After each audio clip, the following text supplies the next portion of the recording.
Miss Peregrine's Home for Peculiar Children. So, alright, there we go. So, just half an hour ago we saw Miss Peregrine's Home for Peculiar Children. It was a movie directed by Tim Burton, and I'm gonna talk about it. Alright, let's try renewed light levels. Okay, so Miss Peregrine's Home for Peculiar Children is based on a story by... who the hell wrote this thing? Ransom Riggs. From what I understand, Ransom Riggs used as his narrative weird photographs, weird antique photographs, and kind of built a narrative from that about this story about, I've been thinking this the whole time, so I'm just going to come out and say it. The X-Men. This is the X-Men for the 1940s. I'm not even exaggerating. One thing at a time. When I say the X-Men, I mean here we have a school for gifted youngsters led by an older parent figure with herself unusual abilities and the world that they have to hide themselves. It's the freaking X-Men. I mean, I was surprised at how much this resembled not First Class, but the original X-1, the first X-Men movie. Only vintagey.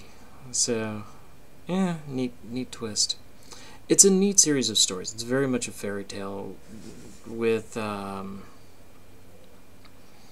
children who have unusual powers.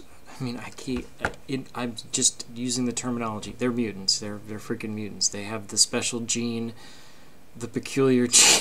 It sounds so much like the X-Men. Briefly story. So, on top of that, there's a time travel thing where this lady is keeping these children safe because they have peculiarities, and they keep them safe by using a time loop.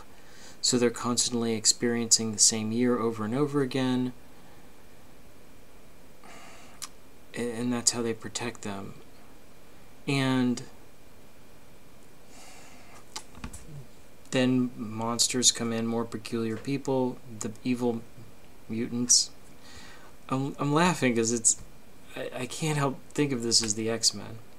Once the idea's in your head, it's just stuck. Hearing people say, like, holy crap, this is the Tim Burton film that wasn't bad that came out recently. I think that's a little unfair for two reasons. One, some of his newer films aren't bad. I know the Alice films weren't... The first one was well received, the second one not as much. And I saw them, and also this film wasn't that great. It wasn't bad. This was not a bad film, but it wasn't like this is old-timey Tim Burton. This is the new Edward Scissorhands or the new Batman movie or something like that. It's not. It's good. It's an okay film, but it's not that. It's not all that. Also, if you're expecting Tim Burton, like a Tim Burton film, you might want to watch out for this one. It's kind of the least Tim Burton-y film I've seen by Tim Burton. Good things and bad things. Good things about this film. It's an interesting story. If you like schools with mutants in them, this is what you get. The old-timey element makes me kind of like, oh, wow, they should do X-Men in like the 20s or the 40s or something like that. Like First Class. I mean, the whole point of First Class and... Oh, what was the second one? The one with the Sentinels. Whatever. Different eras, my point being. There's one in the 60s, here's one in the 80s. The more recent one was, I believe... The next one will be like, I guess the 90s, maybe? Also, we had the future X-Men. I mean, it's like seeing people with superpowers in different eras. This is kind of interesting. That's a neat frame to make a story around, and this movie actually does have a story. So I like that aspect. And I got to start talking about stuff I didn't like right away, because there's a bunch of it. One, the acting wasn't great. It's a lot of child actors, and they're not fabulous. Two, even the adult actors act a little cartoony. I'm trying to think of the one who doesn't. And then I think this movie might fall into the weird, not weird enough category of, we have a lot of stuff that's weird, but it's not so over-the-top weird like a Tim Burton film, where it's, you know, here's where it would be over the top, and we're just a little bit above that. Not necessarily too much to make it, you know, campy and absolutely ridiculous, but enough ridiculousness to make it interesting, to make it unexpected. Where it's like, how far are they going to go? Well, not very far, but far enough I didn't expect this to happen.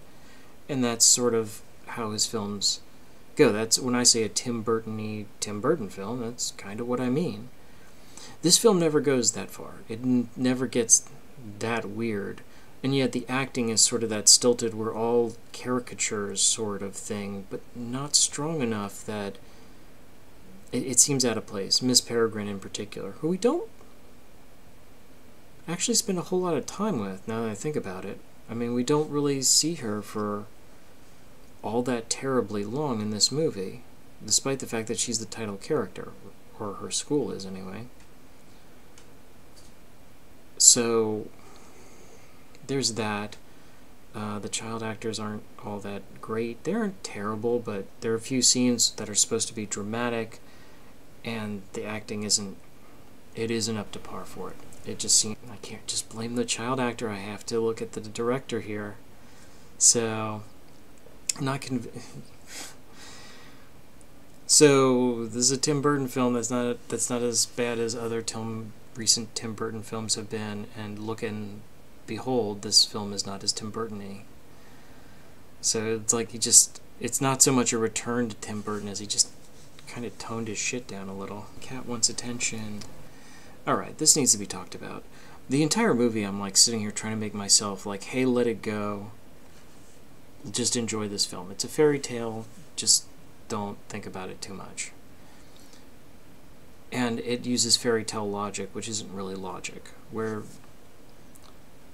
my housemate Dave, one of my housemates Dave, pointed out it's a fairy tale as opposed to sci-fi. In sci-fi, that's how Dave put it, and he put it well, is that here's the path.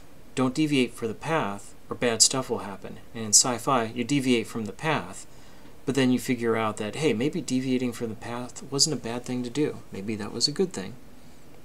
Maybe man should live in space, or whatever. In a fairy tale, it's like, don't deviate from the path, or you'll get eaten by witches. And they deviate from the path and get eaten by witches. Fairy tales don't work in the same, like, you know, diverting from the straight and narrow is the thing to do. And that was the only thing I was thinking about this entire movie, is that the kind of the premise, I don't want to get spoilery with this one, because I think some people would like it, and I don't want to spoil it for them, but the setup is Miss Peregrine's School for Peculiar Children is that children are in this time loop by special people who can make time loops. So they just re-experience the same day over and over again. They're effectively immortal, but they can never leave. And in my head, I'm like, this is... And it's portrayed as this is an idyllic, they're always children, everything's wonderful. And in my head, I'm like, this is awful. Like, I kind of wanted someone to sort of, like, look at Miss Peregrine. It's like, you're a monster. You know, I mean, they're never allowed to grow up. They're never allowed to develop. They're just stuck here. And if they leave, they'll die. They can't leave. It's not even that they're prisoners by Miss Peregrine. If they try to leave, they'll die. It's like, you can stay with me or die. Almost like after like a day or so. Meh. So, do what you want. I have problems with that, and there's sort of this implication that they're breaking free, but the movie never really says, hey, maybe keeping children locked up forever. I mean, what's the end game? They're immortal and they're peculiar children. And what? They're forever? Forever and ever? I mean, do more peculiar children show up till finally we have hundreds, even thousands of them locked up in these time loop prisons? Fairy tale logic. So the entire time I'm telling myself, don't think about this too much, but I can't help it. I'm me. So the logic behind the entire setup was kind of bugging me. It kind of broke free from the logic a little bit at the end, but it never explains any of that, and it's problems. I have problems with the very premise itself. Because I'm a nitpicky asshole who has to overthink this shit. Too much was happened for the sake of convenience. I mean, I don't want to get spoilery, but even the other stuff is just like, so this guy exists just to do this? No. So a lot of the premise bothered me, and even if I let myself go past that and like, okay, just let it go. Don't overthink this. This is not science fiction. Still, the premise kind of bothered me. Too much happens with convenience and coincidence, and it doesn't end up being a great. This is not a great film. You can enjoy it, but this is not going to be one of the classics. This is not going to be Sleepy Hollow. This is not going to be The Nightmare Before Christmas. This is not going to be Edward Scissorhands. No way, no how. I don't think this is even going to be the Alice movie, as far as movies you remember as good movies by this director. I just want to wrap this up. So, what are the odds you'll see this and not like it? There's a decent chance.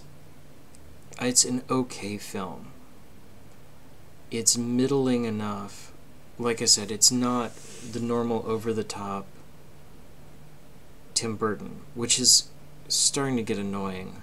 I mean, in some of his films, he's still Tim Burton-y, but they don't work. When Tim Burton doesn't work, it gets annoying, and it doesn't do that as much, which makes it less annoying, but less interesting. It doesn't stand out. This is an okay. This is like a C grade Burton film. Maybe a C+. It's better than some of his other recent stuff. What are the odds you'll see this and not like it? I'm going to define terms just a little bit to clarify. Not like it. Worth mentioning here. If I mean, you're not really going to dig this movie, then that's one thing. I mean, actually, flat out, oh, God, I hate this. I think very few people hate this film. It's not. You're not going to see this and go, I wasted my money. That's not going to happen. That's just statistically unlikely. It's good enough. It's a good enough film, which makes even my grading of what are the odds you're going to see this and not like it a little tricky. I'd say 1 in 3 you might not like it. I'd say 1 in 3. I mean, enough that it's like, I could have seen something else, or it does not hurt this film that there really isn't a lot else going on right now, movie-wise. The summer blockbusters are gone. The next crazy fantasy thing is the Rowling's one, the next Harry Potter universe one, and that's not till like December. Doctor Strange isn't until November, so this isn't a bad film. I think kids could dig it, and this isn't a bad film to bring the kids to. There really isn't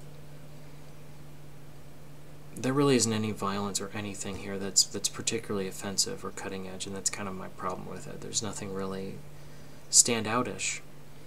So it's a kind of it's not mediocre, but it's in danger of being a mediocre film.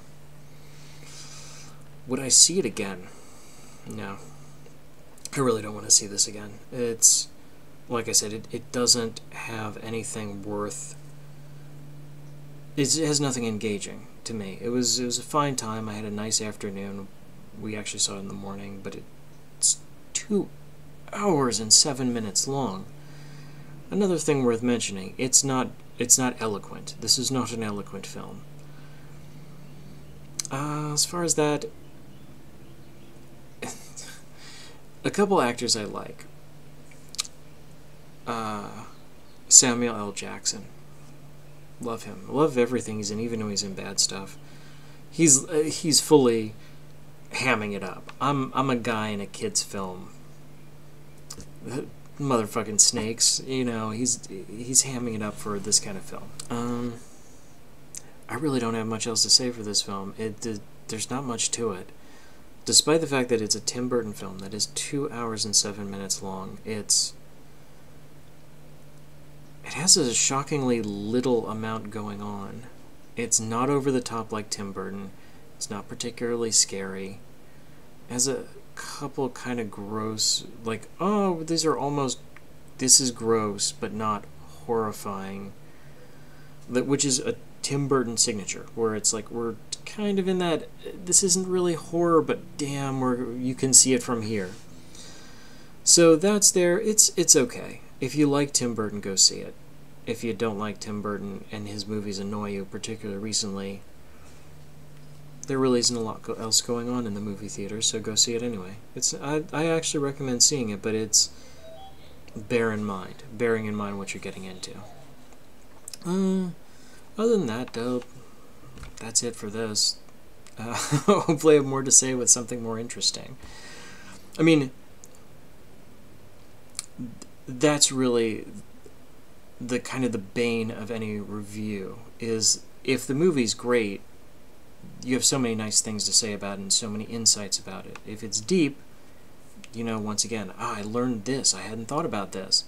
If it's bad, you can sort of get off on just shitting on it. This is okay, so there's not a lot to say about it. So, that's that. Like and subscribe if you're inclined to do so. I'm out.